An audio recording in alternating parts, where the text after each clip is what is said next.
Mapagpalang araw mga idol. Mga idol, inutusan ako dito ni Ipoy. Sukatan ko daw itong lumang strainer. Ito yung mga sukat na nakuha ko.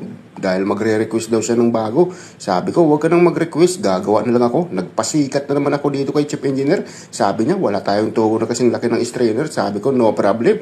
May 12 inches pipe tayo dyan. Yan yung gagawin natin. Tapos bawasan na lang ng konti. At ito na nga mga idol. Ganito yung ginawa ni Kuya Akoy. Gumamit tayo dito ng flat bar mga idol. 10mm yung thickness, saka tatlong stud bolt na M20. At ito na nga mga idolo, ganito ng kalalabasan. Sabi ni Chief Engineer, kaya mo ba bilogin yan? Sabi ko, basic. Asawa ko nga na napakasuplada yan, nabilog ko, yan pa kaya. So ito na nga mga idol, ayan. So dito dapat maganda yung pagkakating natin dito mga idol para hindi na natin turnuhin yan, no?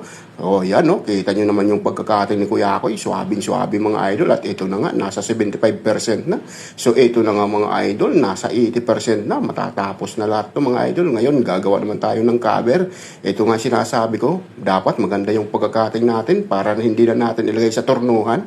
At ito na nga mga idol, ayan na. Tapos na itong mga idolo. At ito na nga mga idolo, 100% complete na yung project natin mga idolo. Ayan, no? Poging-pogi. At ito na, tatanggalin na natin itong luma mga idol. Nagpasikat na naman si Kuya Akoy kay Chief Engineer bago umuwi. Pinakitaan ko muna si Hipidol bago ako umuwi. Ayan.